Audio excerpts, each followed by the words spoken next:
Às vezes nós nos acostumamos com a atmosfera do mundo.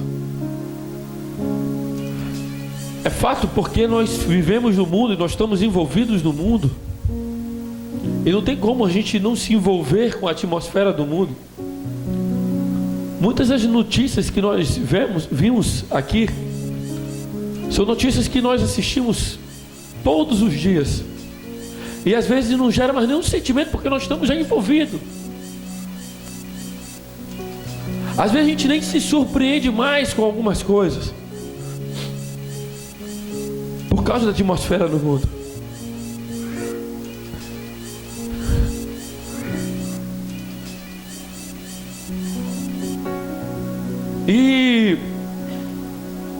E com isso, nós vamos aprender esses dias estratégias para não nos conformarmos com a investida do diabo contra as nossas vidas e as nossas famílias. Esses dias vocês receberam um treinamento de líderes. Parece a operação Apocalipse, que é a operação do fim dos tempos. Nós já estamos. E hoje eu quero falar algo para vocês. Um dos primeiros treinamentos de hoje é o envolvimento com o reino de Deus. Sendo envolvido com o reino de Deus. Às vezes nós nos acostumamos com a atmosfera do mundo, que às vezes ficamos insensíveis com a presença de Deus nas nossas vidas. Mas isso nunca mais vai acontecer. Nós nos envolveremos de forma tremenda hoje nesse lugar, que nunca mais vamos querer ficar longe da presença de Deus. Porque o lugar do crente, o nosso lugar é no altar de Deus. Diga assim: o meu lugar. Fala assim: o meu lugar é na presença de Deus. Como essa música diz, não há outro lugar aonde eu possa estar. E como quem já entrou no santo, quem já pisou no santo do santo, em outro lugar não sabe viver. Só canta essa parte. Quem já pisou no santo dos santos, em outro lugar não sabe viver. E aonde estiver, clama pela glória, a glória de Deus. Tem lugares que nós já sentimos a presença de Deus de forma tremenda, mas tem lugares que não. Mas se aonde nós clamarmos, a glória de Deus vem. Aonde nós clamarmos, a glória de Deus vem. Um soldado precisa se envolver com o seu exército para criar sua identidade. Um soldado não tem como ele ter uma identidade se ele não for para o batalhão, se ele não for para o quartel-general. Não tem como ele ter a característica se ele não foi um dia militar e se envolveu com o exército. Não tem como. Para ele ser um grande soldado, ele precisa se envolver com o seu exército, para ele criar uma identidade. Quantos já foram aqui no McDonald's? Aonde você for no McDonald's, parece que são tudo iguais, não é verdade? É o treinamento. Militar é do mesmo jeito, é a mesma linguagem. E os soldados de honra terão a mesma linguagem, a linguagem dos céus. Nós nos envolveremos porque nós seremos uma só pessoa, um só em Cristo Jesus, um corpo em Cristo Jesus. Em tempo de guerra, o soldado ele não vai para casa, ele precisa estar envolvido com o seu exército, para não perder a sua identidade, o foco, e ele está protegido, diga protegido, os possíveis ataques do inimigo. Quando o país está em guerra, o meu apóstolo estava falando, onde o país está em guerra, os soldados não vão para casa. Algo que me chamou, ou quando vão, eles vão armados. Algo que me chamou muita atenção com os nossos apóstolos, quando nós estivemos lá em Israel, e você vai estar em Israel, Você vai para Jerusalém com nossos apóstolos. Quem recebe? Amém. E nós fomos lá. Eu achei algo muito interessante, que eles vão para o McDonald's, eles vão para o shopping, todo armado, cheio de granada, cheio, com uma metralhadora. E eu fui tocar em um soldado para fazer. Um brasileiro gosta de pegar em tudo, né? E eu fui pegar para fazer uma pergunta. Eu não sei como ele falou inglês, só sei que o apóstolo, rapaz, sai daí que ele vai te bater. Ele disse, não toque, né? Como é que é? Toque comigo, né? Não toque em mim. Isso aí. Aí o apóstolo, o que está falando? Rapaz, está falando para tu não tocar nele, rapaz, vai-te embora. Tá bom, apóstolo, já entendi. Porque os caras estão em guerra. Eles não podem perder o foco. Não tem como perder o foco. Então o exército, o soldado, ele se envolve com o seu exército. Precisamos permitir que o reino de Deus nos envolva para adquirirmos a proteção, identidade e termos os objetivos. O envolvimento com o reino nos torna iguais através do corpo de Cristo. E é o que nós precisamos, nos envolver com o reino de Deus. Diga assim: eu preciso. Fala, eu preciso me envolver com o reino de Deus. Fala para a pessoa que está do seu lado: você precisa se envolver com o reino de Deus. Em 2 Crônicas, capítulo 6. 2 Crônicas, capítulo 6, versículo 1. Diz assim: então disse Salomão: o Senhor declarou que habitaria em uma nuvem espessa. Edifiquei uma casa para a tua morada, lugar para a tua eterna habitação. Como é que é a presença de Deus? Ele habita onde? Olha aqui para mim. Aonde Deus habita?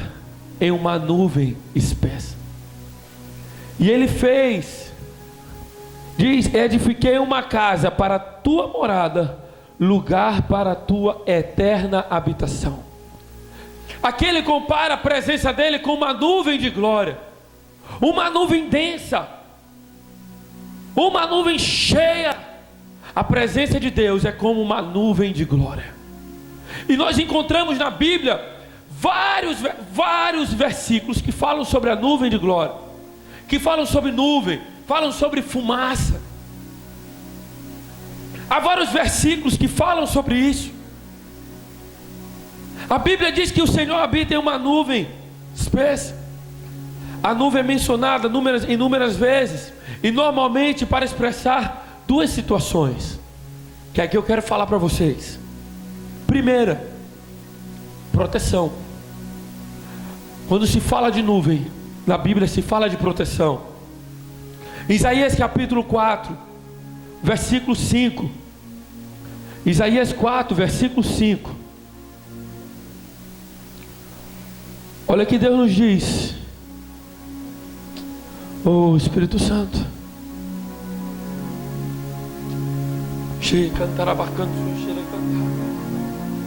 Tu és santo, Pai. Oh, fala conosco, Deus. 4,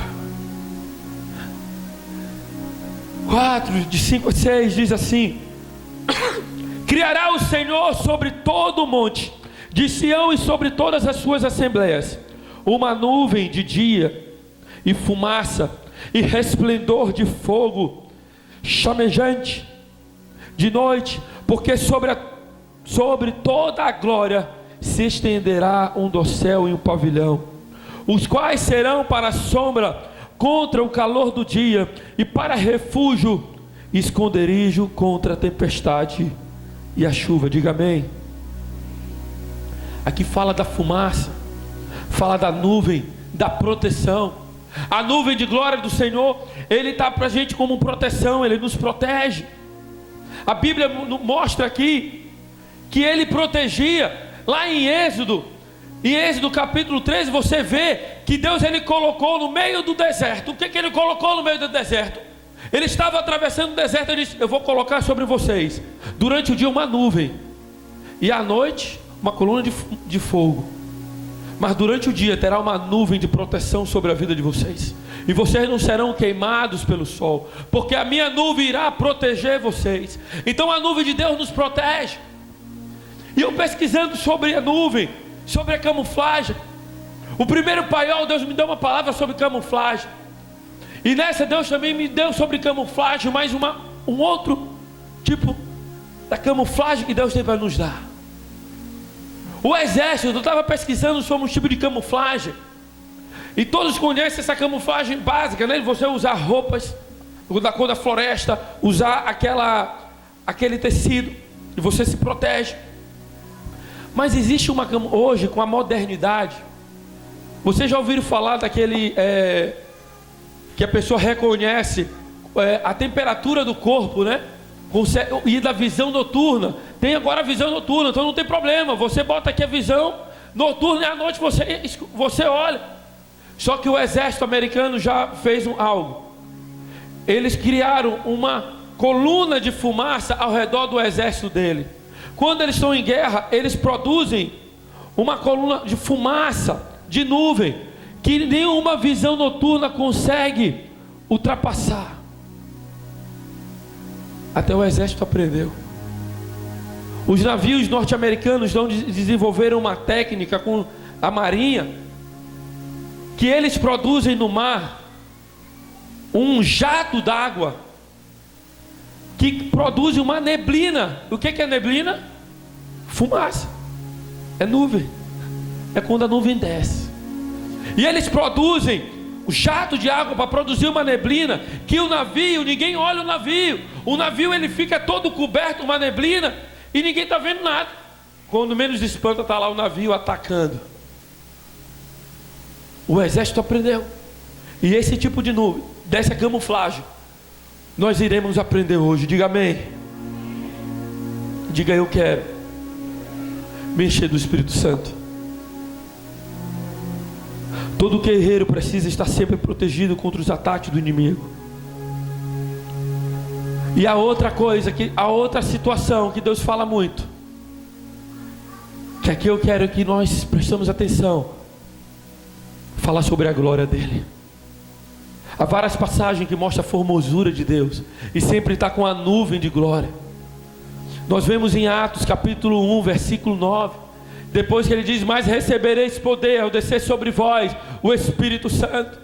Depois que ele fala isso, no versículo 9, diz que ele sobe com uma nuvem estava cobrindo ele, foi coberto por uma nuvem.